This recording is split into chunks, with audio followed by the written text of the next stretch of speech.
The night was supposed to be magical, glittering lights, slow music, and memories to last forever. But for Emily Carter, it became the night that changed everything. The moment she stepped into the grand ballroom, her heart pounded, not from excitement, but fear. She was the new girl, the outsider, the quiet transfer student no one really knew. Her dress wasn't designer. Her shoes were slightly worn. And in a place where popularity was currency, she had none.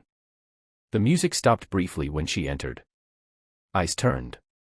Whispers spread faster than wildfire. Madison Blake, the prom queen favorite, smirked from across the room.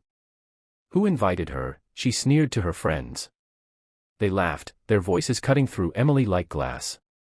But Emily held her head high, clutching the edge of her simple white dress. She wasn't going to let them see her break, not tonight. As the night went on, the bullying got worse. Madison and her clique whispered behind her back, bumped into her by accident, and laughed when Emily stumbled. When the slow dance began, they pulled their cruelest trick. Madison's boyfriend, Jake, walked up to Emily with a charming grin and asked her to dance. For a moment, Emily's heart fluttered, maybe someone saw her for who she was. But as she stepped onto the dance floor, laughter erupted. Jake stepped back, smirking. Someone had poured punch all over the floor behind her. Emily slipped, falling to her knees as the red liquid soaked through her white dress. The crowd roared with laughter. Someone recorded it. Madison clapped mockingly. "Welcome to Ridgefield High, loser." Tears filled Emily's eyes as she ran out into the cold night. Her heels clicked against the pavement until she finally kicked them off, running barefoot through the empty streets. The humiliation burned deeper than any pain she had ever felt. She had moved to this town hoping for a new beginning, but all she found was cruelty. At home, Emily stared at her reflection. Her mascara streaked down her face, her hair a mess, her dress ruined. But behind the tears, something changed. The reflection looking back wasn't weak. It wasn't broken. It was angry, fierce.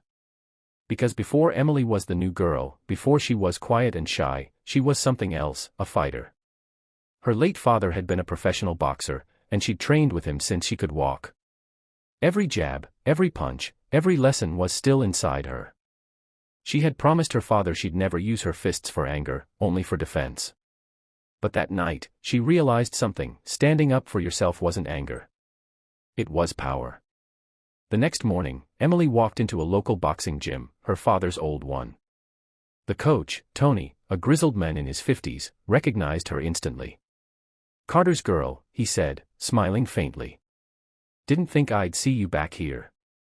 Emily nodded, her voice low but firm. "I need to train hard." Days turned into weeks. Weeks into months. Emily transformed. Her punches were sharper, her movements faster, her confidence unshakable. Every drop of sweat, every bruise, every ache built her strength, not just physically, but mentally. She was no longer running from the pain, she was channeling it. Meanwhile, at school, the video of the prom fall went viral. Everyone had seen it, the laughing, the fall, the humiliation. Madison basked in the attention, calling it the funniest moment of the year.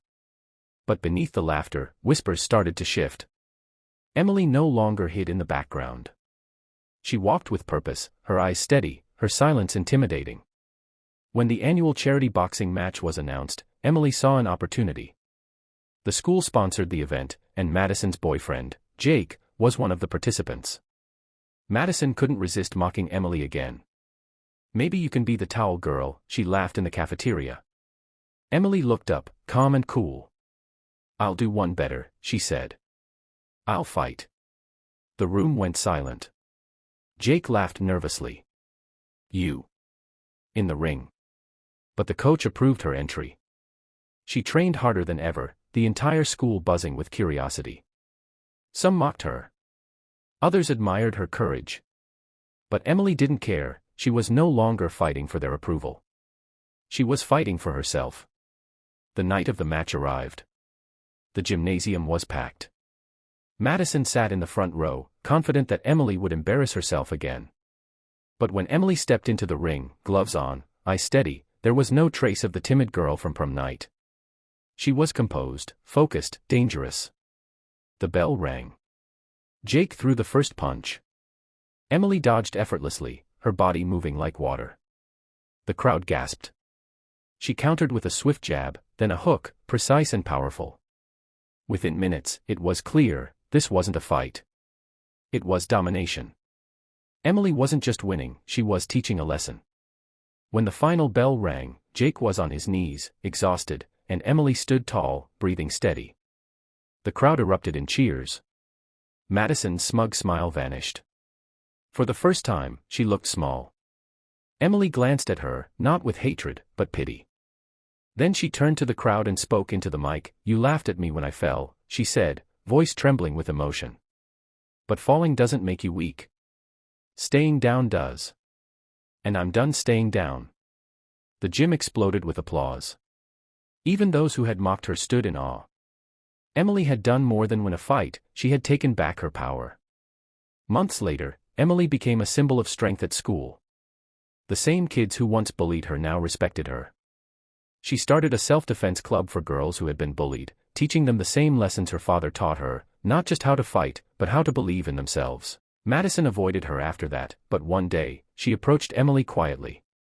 "I'm sorry," she said softly. Emily looked at her, calm and composed. "I forgive you," she said.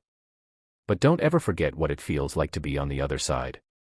As Emily walked out of the gym that day, the sun setting behind her, she smiled for the first time in a long while. The girl who once cried in the dark now stood in her own light, stronger, fearless, unstoppable. Message: no one has the right to break your spirit.